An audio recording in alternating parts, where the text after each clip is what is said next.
Hello everyone, good evening. My name is Michał Rupniewski. I am assistant professor at the University of Łódź in Poland. But as you see, and as everyone worldwide now, I am not teaching. I am in isolation due to the COVID-19 pandemic, and also the reason that I'm speaking to you is also somehow related to that, because Professor Eduardo Charpenel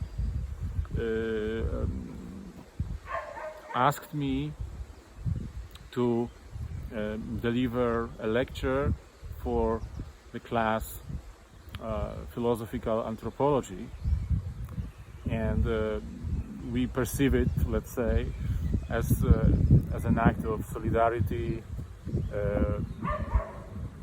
in the pandemic. We are all in this, and we should connect worldwide. So I hope you guys are all safe and sound, and I hope we'll get through this unpleasant situation. And I think what we can do as academia is to connect, and the tools of internet and so on give us this opportunity. So I'm going to take that opportunity tonight and deliver a lecture. It's a little bit windy, it's a little bit cold now, but I hope nothing will disturb us. Nothing disturbs us in terms of weather.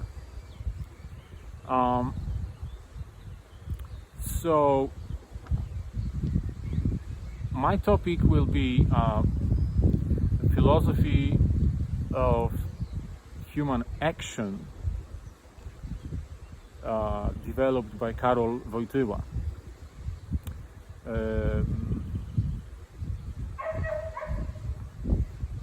Oh, sorry, I should have mentioned that actually in 2018 I was at Panamericana University. I delivered a seminar on human dignity and human person, and I have the best memories from that period. It was a great 3 weeks or so. So I'm not alien, let's say, or Panamericana is not alien to me. I'm very enthusiastic about your university, and I'm very happy to be able to be a guest there, although only in virtual reality. But it's better than nothing. So perhaps before I start the actual lecture, I should give you my perspective on Wojtyla. The perspective I assume, or I look from, is that of a lawyer, because by profession, let's say, I'm a philosopher. I deal with philosophy of law. I'm a lawyer or philosopher of law, and so what I'm talking about tonight is a part of a bigger project on Karol Wojtyla and implications for human dignity in law that his philosophy brings. So it is perhaps a little bit unusual, because more frequently Wojtyla is analyzed. Obviously, he later became John Paul II and the Pope, so his philosophy is analyzed within the bigger framework of Catholic theology, of papal doctrine, whereas I will focus tonight, and in more general terms I also focus on his purely philosophical, so to say, works. And the most important work is the Osoba i czyn, the book Osoba i czyn in Polish, then translated into English as The Acting Person. Although the better translation is Person and Act, or perhaps Person and Action. We're gonna get into details. And I will be focused on the topic of agency or of efficacy of the human being. On the notion of a person being really an efficient cause of his acting, in being an agent, an active, conscious, responsive subject rather than a passive subject.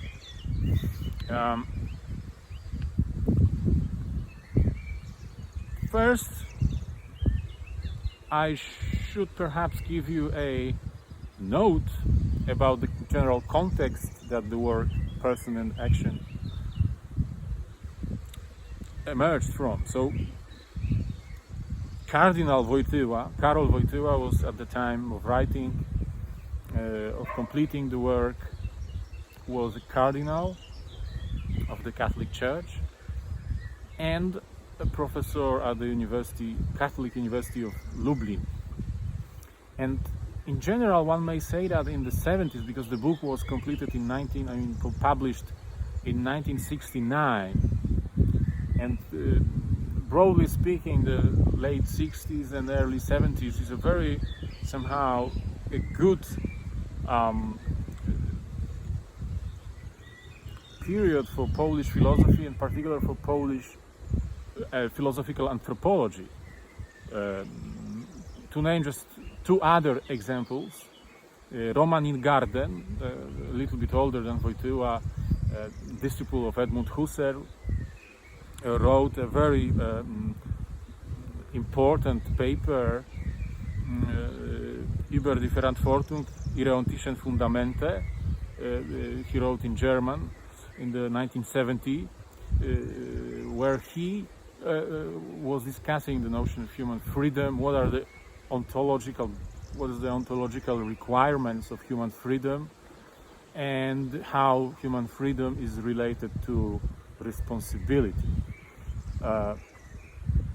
Also important book at the period was that of Father Mieczysław Albert Krąpiec, also from the Catholic.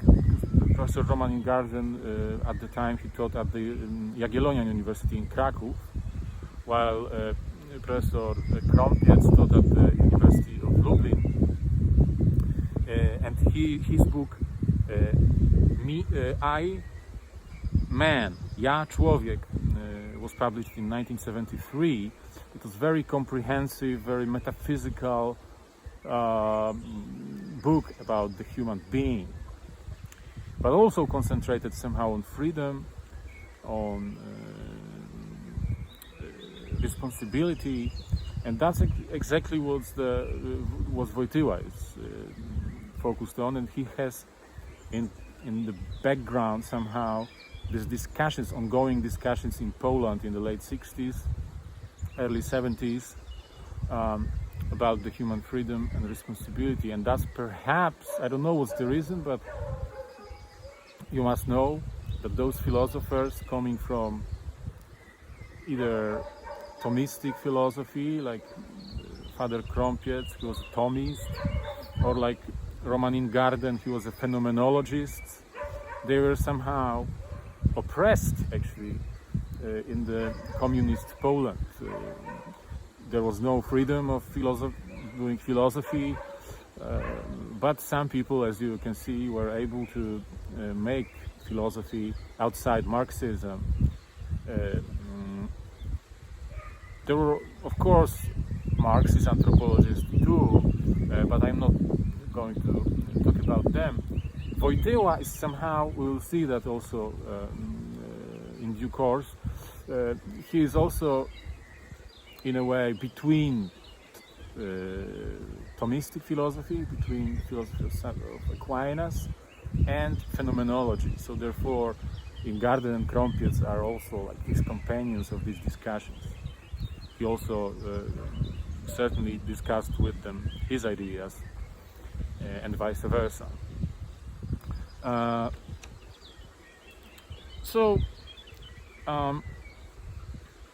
Wojtyła's, I think we can call it, if we take Wojtyła as philosopher, we can call Person and Act his main work, main book, opus magnum. But this is also a little bit different than the rest of his work, particularly the work that was before that. So his primary interest beforehand, before the acting person, was ethics. He was actually a professor of ethics. He wrote his habilitation work on Max Scheler, but on the ethics of Max Scheler. He wrote a book, Love and Responsibility, that was focused on sexual ethics, marital ethics, these topics, so applied ethics, we would say. Here, Wojtyła wants to take a step back in a sense, because he says something like, traditionally, ethics assumes that there are persons. Ethics assumes persons and talks about the responsibilities, duties, goods of the person, but doesn't actually problematize the notion of the person itself. And although he has in mind morality as actually perhaps the most important point that why he's writing the acting person, he's not analyzing morality as such, he's analyzing person as such, and only subsequently he analyzes the notion, the relation of the acting person to morality. So, but we must, during our analysis, during our lecture, we must remember that morality is somehow at the background. I quote from the introduction to the acting person. Our experience and also our intellectual apprehension of the person in and through his actions are derived in particular from the fact that actions have a moral value. They are morally good or morally bad.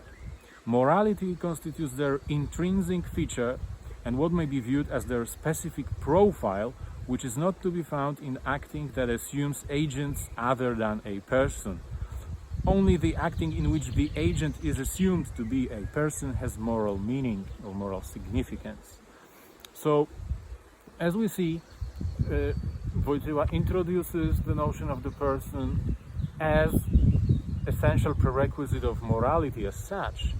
But later, in almost on the same page, he says, but I'm going to factor out the morality, which means something like in algebra, when you have a common factor, you put it before, outside the bracket, or before the bracket, but it doesn't mean that it's not important, but it means that I'm not going to be engaged all the time with morality. I'm trying to focus on its prerequisite, and that prerequisite is person, and how the person is to be cognized, according to Wojtyła, through the action.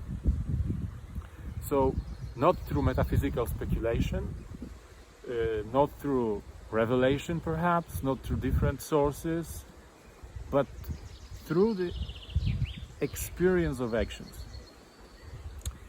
And that's the general background that we're going to work with, and the agenda for the rest of the lecture is within that. It's an analysis or interpretation of human, genuinely human acting or actions or acts. And there will be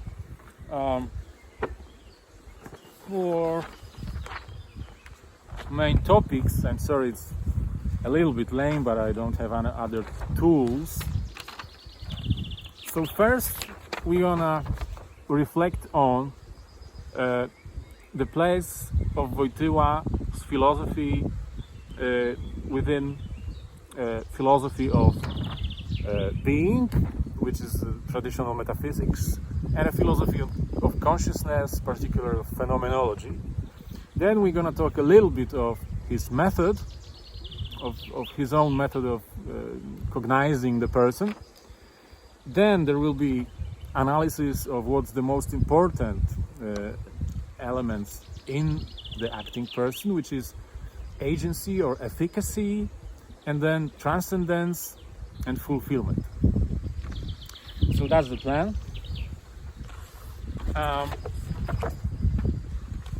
Sorry.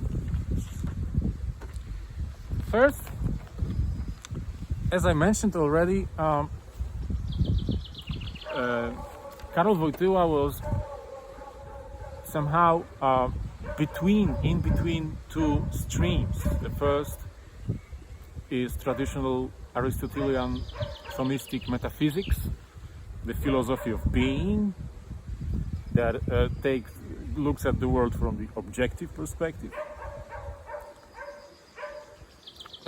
And on the other hand, the philosophy of consciousness, analysis of consciousness, inspired by Brentano, Husserl, and generally the phenomenological movement, which looks in a way from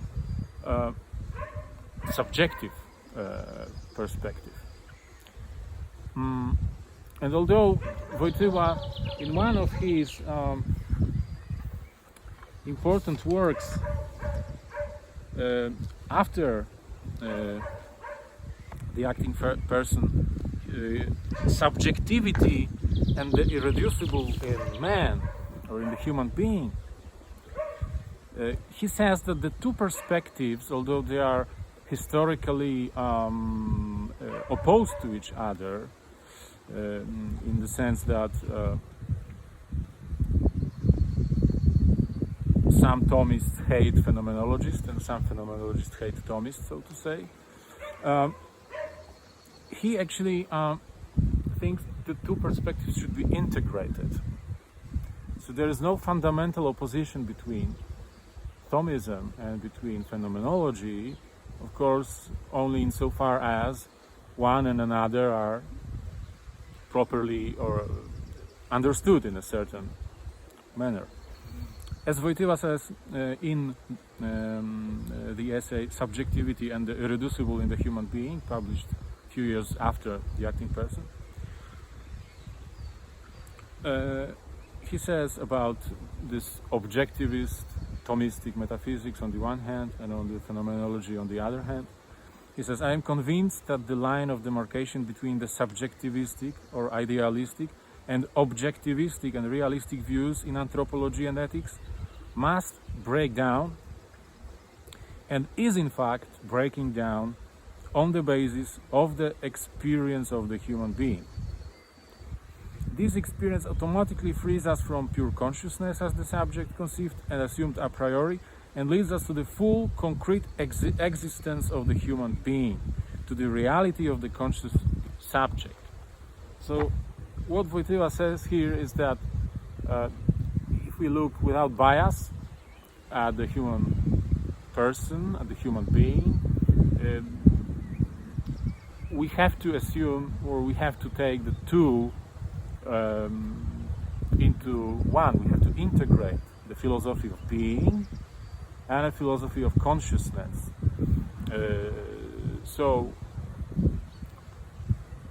And he believes that in this sense, Thomistic metaphysics should not be rejected, should not be overcome, but rather should be supplemented by phenomenological insight.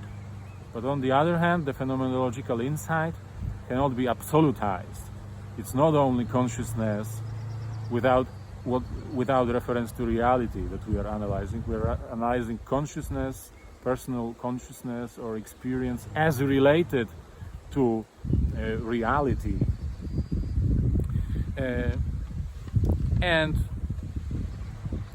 that is why that is what leads us to the method of Wojtyla, and particularly to the importance of experience. We can say that because Wojtyla wants to incorporate incorporate the subjective side of the human being into the philosophy of the human being, he cannot start from a general metaphysical reflection in the Aristotelian mode, let's say. But rather, we should focus on that which is given to the cognizing agent, namely experience. But what is very important to keep in mind is that Wojtyla is explicitly against a narrow empiricist understanding of experience. That characteristic of, for example, the Vienna Circle, empiricism that says that the only legitimate, let's say, source of cognition and of experience is that which appears in the senses, and as a consequence, perhaps that which is accumulated in the natural sciences. Wojtyla doesn't say that natural sciences are wrong. He actually wants to incorporate natural science of man into his philosophy in a certain way, but he thinks it's not. The picture would be not complete if we stick only to the sense experience. We have to take into consideration the total experience of man, the totality of experience of man, all the different modes in which the human being is experiencing other human beings and himself. And that, of course, leads to a broad phenomenological understanding of experience. Let me give an example. Here, Wojtyla, it's a little bit later in the book, he speaks about human freedom, and please be careful what he says. When we search deep into the integral structure of moral conduct and becoming, into the integral structure of man's becoming morally good or morally bad, we discover in it the proper moment of freedom.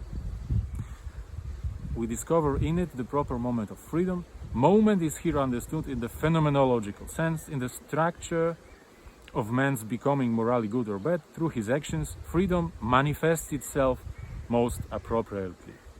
So for Wojtyla, unlike for many empiricists, unlike for Kant and for other philosophers, we can experience our own freedom, but only in the sense of some sort of an experience, or perhaps lived experience of being free in action,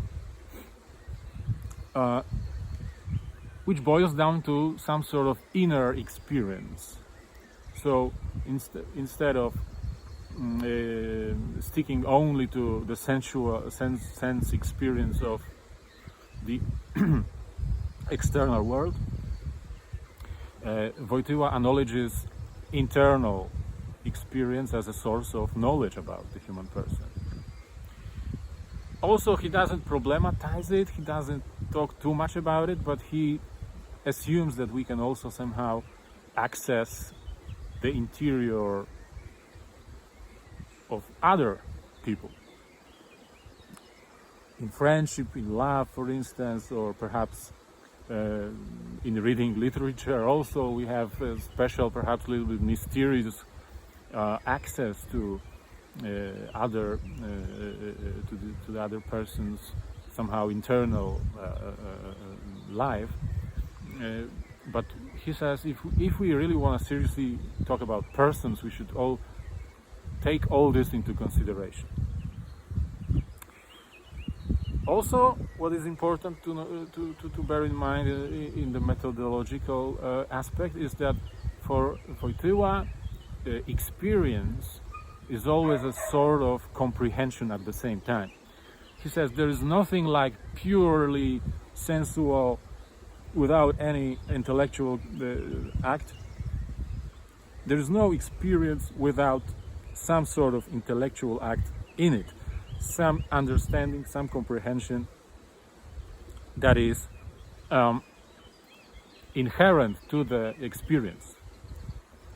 And he sees, therefore, his project as revealing or somehow making deeper, better, more intelligible the content that is somehow connected to experience and understanding at the same time.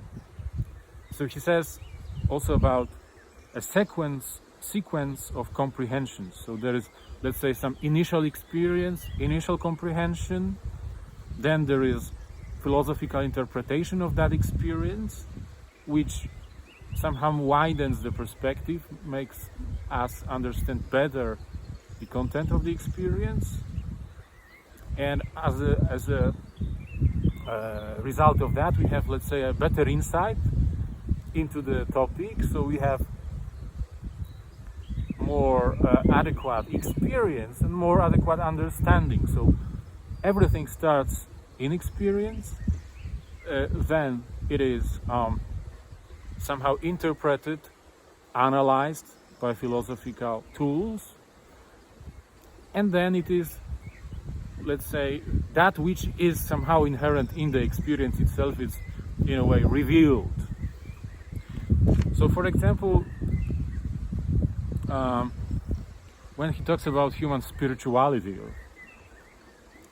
he doesn't assume that humans have souls, for example, but he says that our experience of our actions is best explained as an action of some sort of a spiritual being that human being is. So when he writes about human, let's say, spirituality or an experiential side of human spirituality, he says, let us first emphasize that our cognition of the spirituality of the human being comes from the transcendence of the person. The transcendence of the person is another story, we're going to talk about it. But he says, I quote again, the sequence of our comprehensions in this respect is as follows. To start with, we recognize that the human being is a person. Next, that his spiritual nature reveals itself as the transcendence of the person in his acting, and finally, that only then we can comprehend in what his spiritual being consists. So we see that we have some initial experience of being a person, of other people being persons. Then we see their transcendence in action. We will explain what it means later, and then we can further interpret it as a sign or a mark of their being a spiritual, not only material beings. So this means that Wojtyla is focused on experience and he is trying to interpret the experience. But it doesn't reject the traditional metaphysics of, human being seen in the, for example, according to the definition of Boethius, that it's a rational, it's a substance of a individual substance of a rational nature. He doesn't reject it, but he says that it's somehow empty. We have to kind of fill it in with content, and that content is only accessible through inner experience, through tools of phenomenological analysis. So that is different. His project is therefore different from traditional metaphysics. Actually, he even says at the very end of his book, it's like not the last paragraph, but it's the second last paragraph, and he says, in the introduction, we stated that our aim was to extract from the experience of the action everything that would shed some light on the human being as the person, that would help, so to speak, to get an insight into the person. But our aim was never to build a theory of the person as a being, to develop a metaphysical conception of man. This is important because it means that not everything is clear already. I mean, Wojtyla says there is certainly some ontology of persons that we have to assume that explains our experience of the acting person. So he doesn't reject the ontology in itself, but the ultimate explanation of that, the full, comprehensive, ultimate theory of the human being, which would be metaphysics of man, is left, let's say, to another endeavor, it's another story. So we should also keep that in mind. Certainly, his analyses do have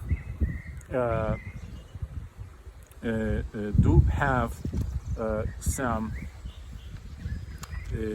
ontological implications, but it is not tantamount to comprehensive, full, ultimate explanation or metaphysics of the human person or of the human being.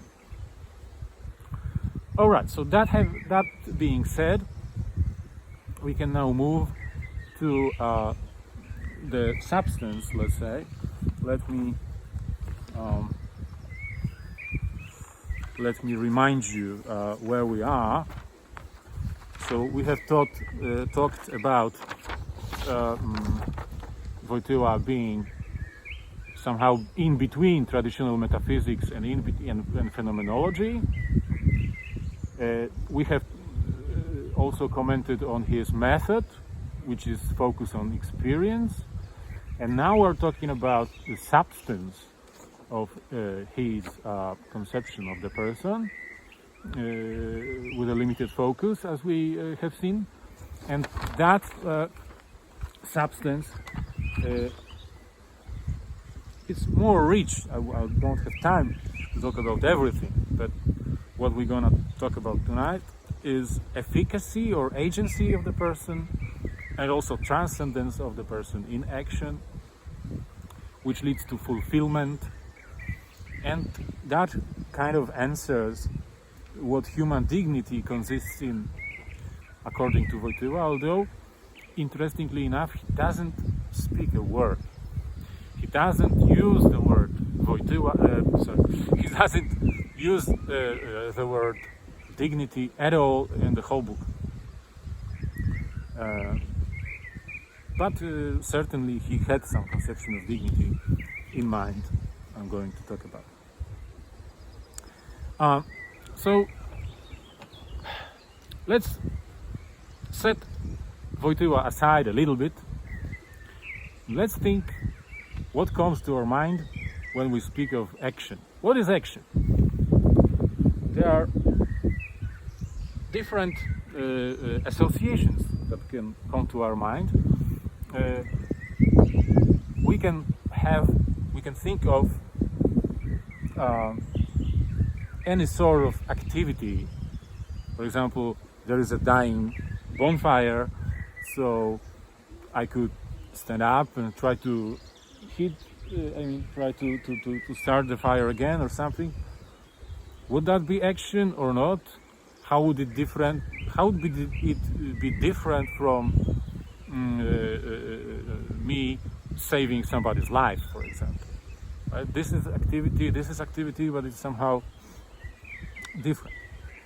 And so, as we will see in due course, Wojtyla has a very specific meaning of action. It's not every activity, not every movement that we make, so to say, but it's only a movement of special.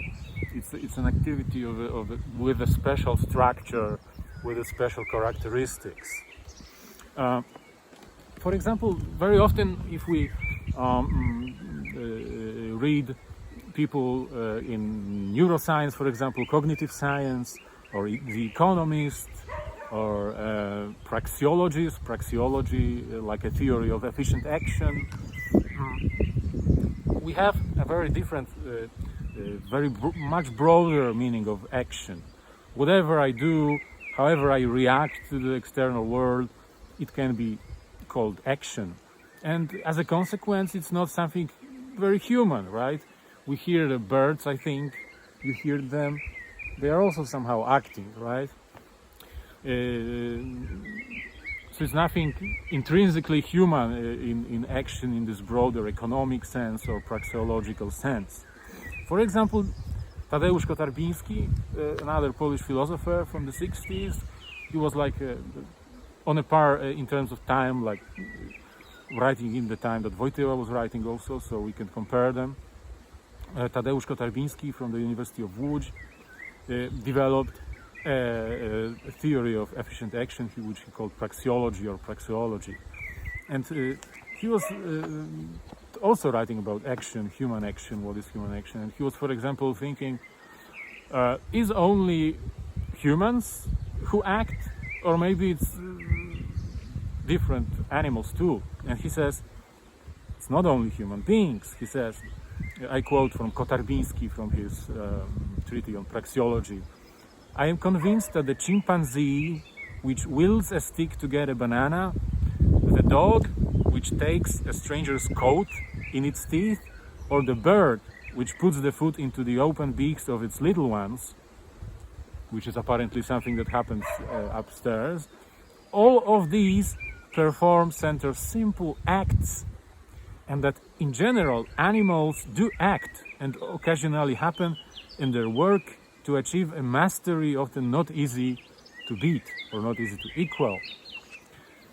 And that's true. You cannot build a structure that, for example, bees produce or ants produce. So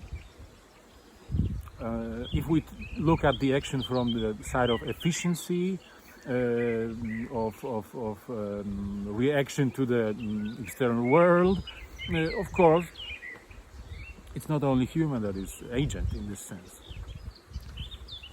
But Wojtyla is focused on something that is peculiar to the person, to the human person, and to the person in general. So he says, I'm going to talk about something that has been called actus humanus, which of course there is a huge treaty or huge considerable part of Thomas Aquinas' work is on actus humanus, but he said even better word would be actus personae, so the act of the person, because actus humanus, Wojtyla says, it's very much tethered to the traditional metaphysics, to the Aristotle, to Boethius, to Aquinas, and in his view, it's not taking into consideration the subjective, the irreducible, the subjective side. Therefore, he wants to speak about human action in the subjective, taking into consideration the subjective experience. Therefore, he says perhaps the best word I should use here is actus personae. But we're going to talk about action, having in mind that it's a special, genuinely human action. What are the elements of that? We can also ask ourselves, like, in what actions, in what activities, in what circumstances do I act as genuinely a human being? Let's say, if I am, I don't know, just taking a coffee break and thinking about whatnot, and just pouring using a coffee machine and just grabbing the coffee. Is it action or not? Well, Wojtyla would say not necessarily. It can be something else. There are three crucial elements that actus personae or genuinely human action has: consciousness, self-determination, and transcendence. We're gonna comment on that. Consciousness is not, it's important, but it's not the whole story. That's what Wojtyla says. Very often, philosophers of consciousness, especially those who are idealists, like late Husserl, for example, they have a tendency to absolutize consciousness, that consciousness is actually everything. Also in American personalism, it was said that the being itself is nothing but conscious being, consciousness. Here Wojtyla acknowledges that there are some unconscious processes, subconscious processes in the human being, purely biological, purely somatic processes, and they have nothing to do with consciousness, but they have something to do with action. So consciousness, but on the other hand, the real, genuine human action must be a conscious action. I must be conscious of what I'm doing, and also I must be conscious that I am doing it, or I'm doing it consciously. So in a sense, I'm conscious of my own consciousness.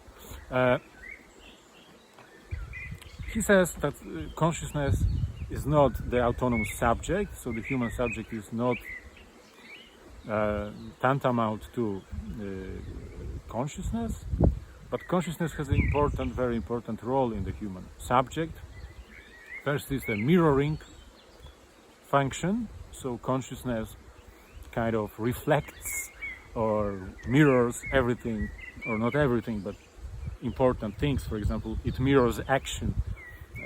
I know that I am conscious that I act, I'm aware of my action because of that mirroring function of consciousness.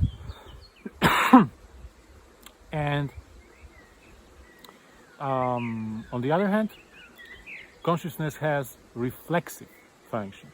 So consciousness allows me to reflect on myself in action, to refer to myself from a quasi-external perspective. That is a reflexive function, which is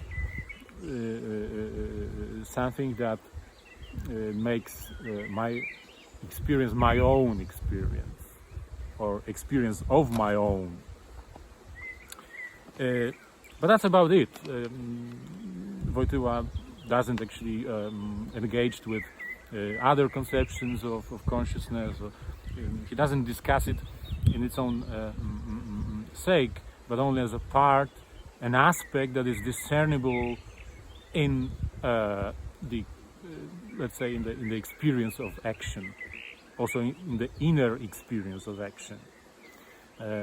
You know, Germans, for example, they have two words. One is Erfahrung, which means a cognitive act of cognizing some phenomena, and Erlebnis, which is more connected to what we feel. So here in consciousness, it's also important that consciousness makes this this lived experience, this Erlebnis, or in Polish przeżycie. Unfortunately, I don't speak Spanish, but there must be a word for that in Spanish. This very something that is very of our own. So we do not only act, but also have a lived experience. Emotional also side is in that somehow of our own acting. But again, that's about it. Consciousness is not everything. As we will see later, the important word here is integration. So consciousness is integrated with the subconscious, with the somatic.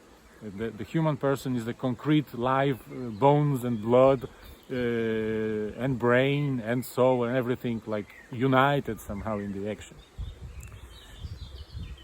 So consciousness is this. Then we have self-determination. What is self-determination?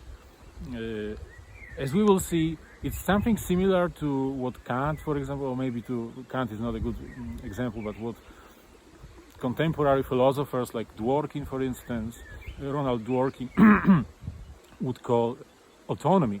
But Wojtyla avoids the word autonomy. We will see why. He speaks about self-determination. that's in a way like the core of agency, of efficacy, to be an efficient cause, to be an agent of my own actions. I have to enjoy or exercise self-determination. Let me quote. This is from the acting person. Every actual act of self-determination makes real the agency. That is self-governance and self-possession. So there are two elements of self-determination. Self-determination is in Act 2, it's our motion, let's say, and it has two elements, self-governance and self-possession. In each of these structures that are inherent to the person, so they constitute some sort of ontological structure of the person, so these structures that are inherent to the person as subject, that is, as the one who governs and owns, so this person as subject or as agent, the one who governs and owns, obtains the insight into his own person as the object, as one that is governed and owned. This objectiveness is, as may be seen, the correlate of person's subjectivity, and moreover seems to bring to light subjectivity in itself in a particularly strong way. So what Wojtyla says is that there is a certain mysterious property or structure of the human being that we are objectifying ourselves in action, which means that on the one hand we are governing and owning somebody, but apparently that somebody is ourselves, so our own person that we are exercising the authority over. And in order to get an insight or deeper explanation of that, Wojtyla describes or explains two different, different pairs of experiences or lived experiences that human being has. The first opposition is, as we're going to talk about, is an experience or a lived experience, a Erlebnis. Man acts versus something happens in man. So for Wojtyla, this is a different thing to be acting, to have a man acts, or to say I act, or I am acting, to have this experience, which is different from the experience of something happens in man. So something happens in me, but actually I do not have any sort of authority with that. It just happens. It is my own. It is nothing alien. It is something subjective. This is something conscious also, but this is something that is kind of beyond my control. For example, maybe I'm boring and you're getting sleepy, right?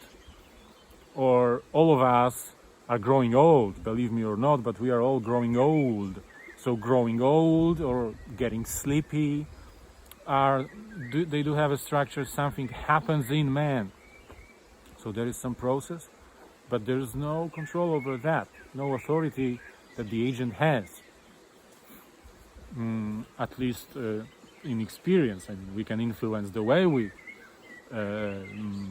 grow old, we can influence the way we get sleepy or not, but there's no immediate control over that.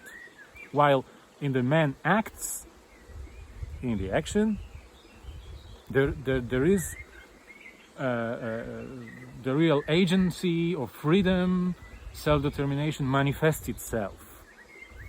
If we decide to marry somebody, for example, that's certainly something that, according to experience, that what Wojtyla says, doesn't assume this, but let's say an action that consists in entering into marriage is an action, is an act, because man acts. There is a choosing, there is a decision, there is a self-determination, and so on and so forth. So certainly the acts of moral significance, like moral acts, moral deeds, like I don't know, saving somebody's life in the hospital during COVID-19, it's certainly action, because it's something that we have power not to do. And at the background of this, Wojtyla distinguishes between two other different lived experiences, which is I will versus it happens to me that I want. It's really hard to translate it. In Polish it's absolutely obvious for everybody. If you say ja chcę, it means something different than chce mi się. Wojtyła wrote in Polish. But we can translate it as I will, which is connected to man acts, and it happens to me that I want. So it's a different kind of volition that is connected to the structure something happens in man. I quote from the acting person. Volition is an intentional act, volition as an intentional act is embedded in the dynamism of the will only to the extent,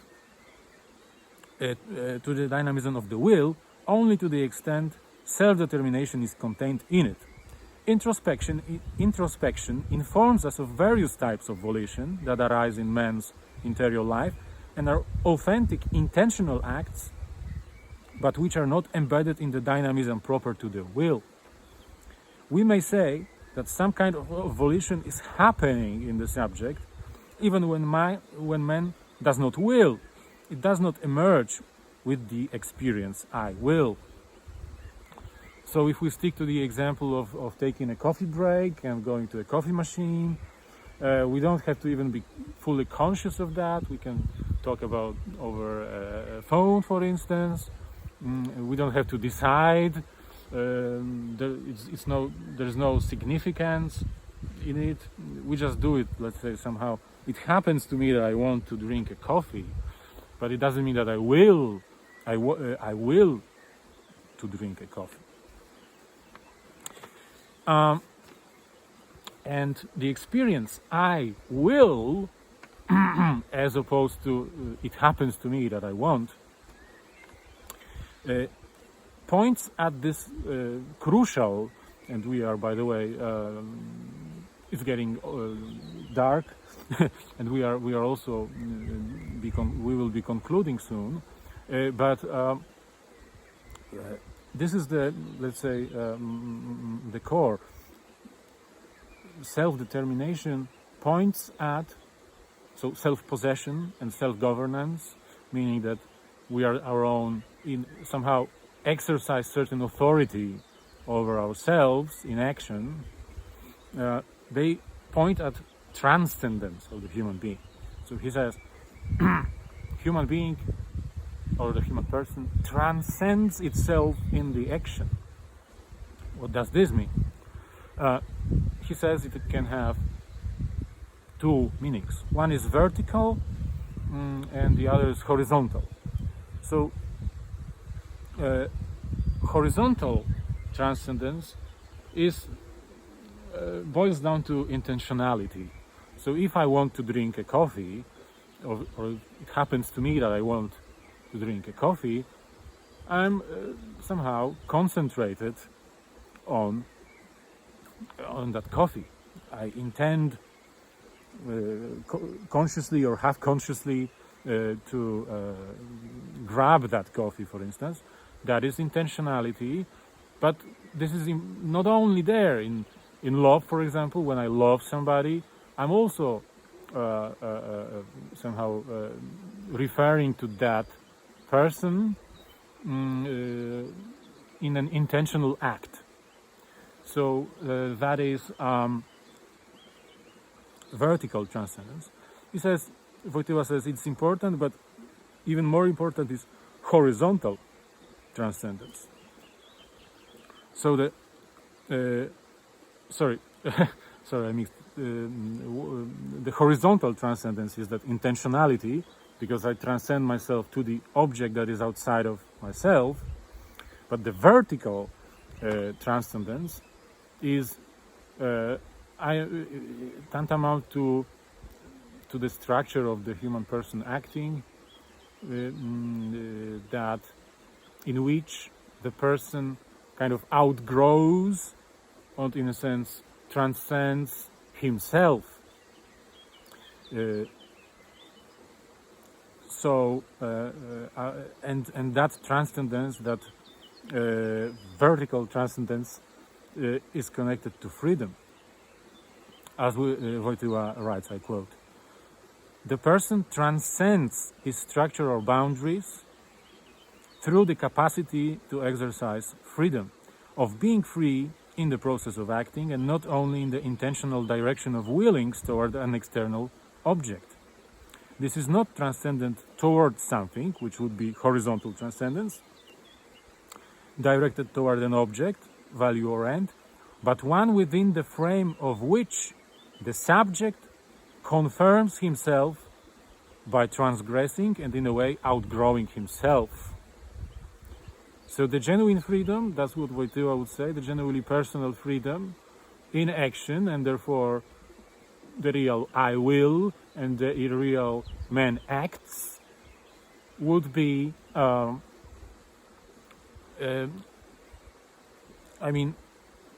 is in this vertical transcendence, in which we somehow outgrow ourselves, confirms ourselves, or fulfill ourselves. But how is that possible? What does it really mean, we could ask.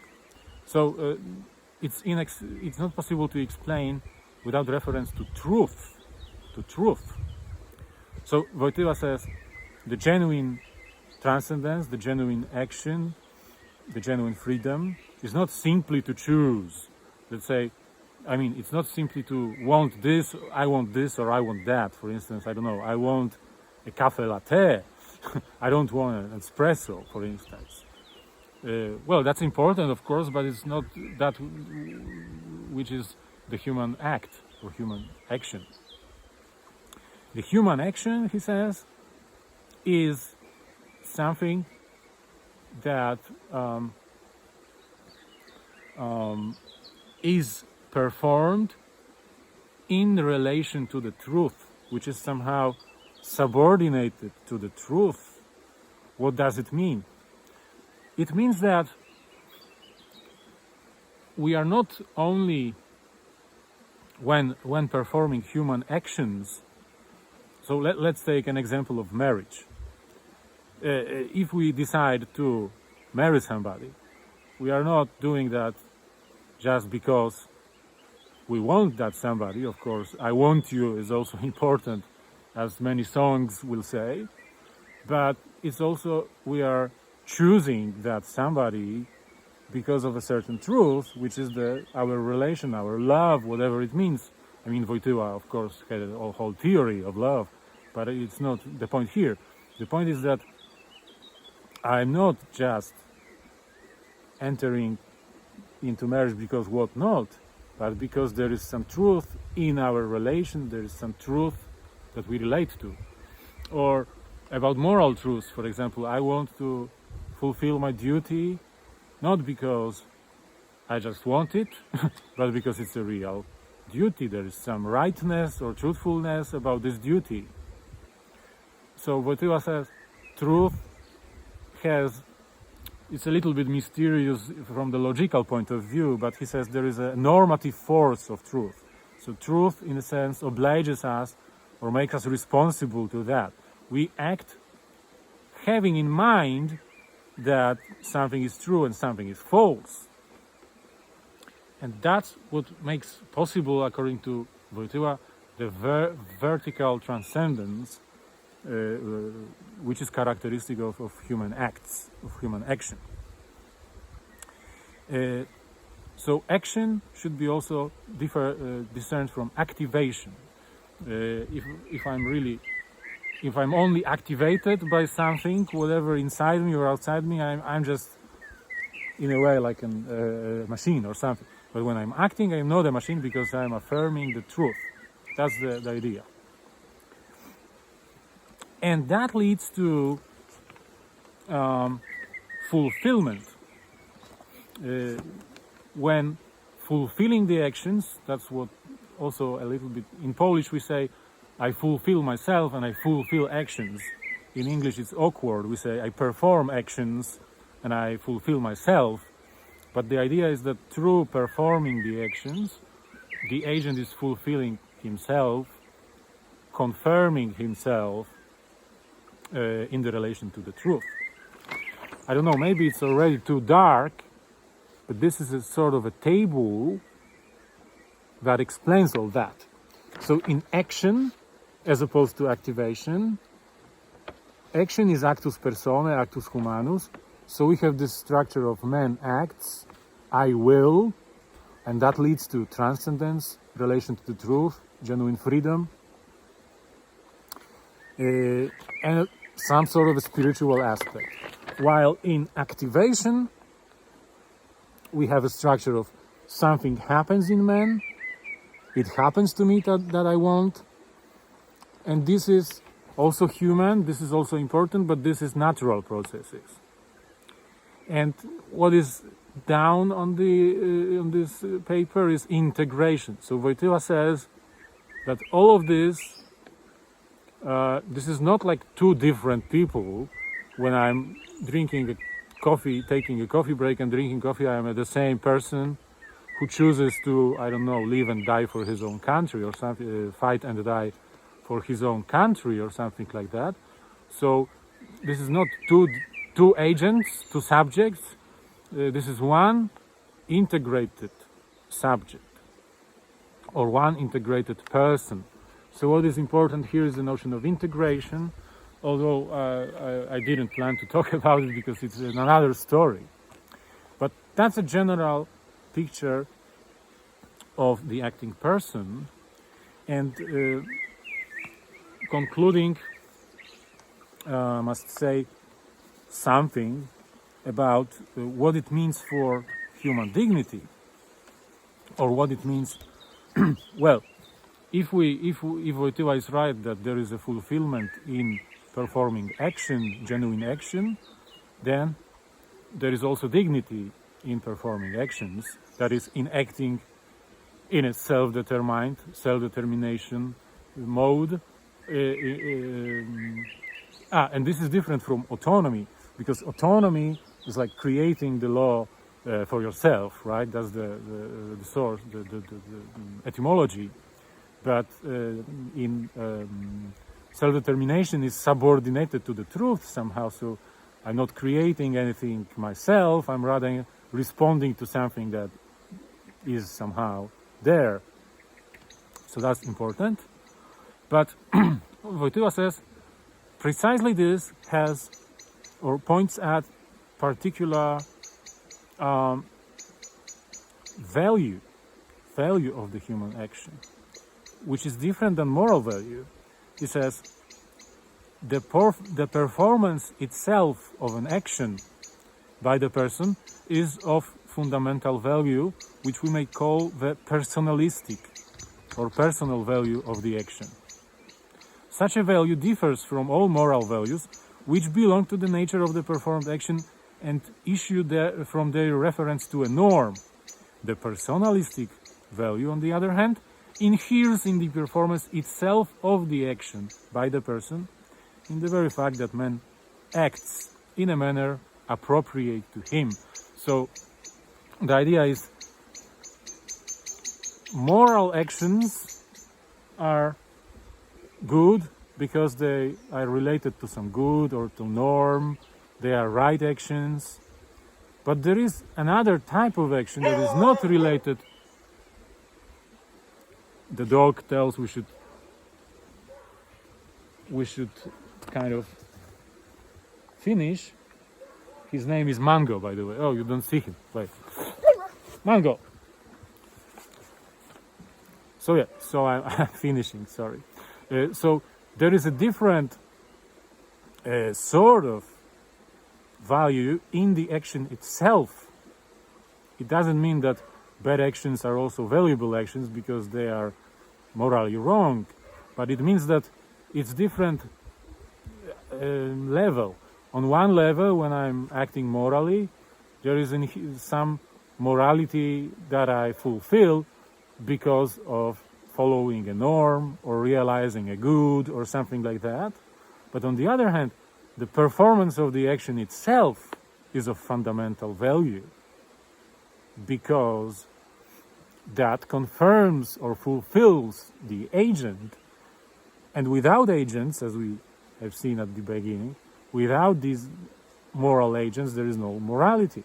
Morality has to have persons who realize it, not create morality, but they make it happen.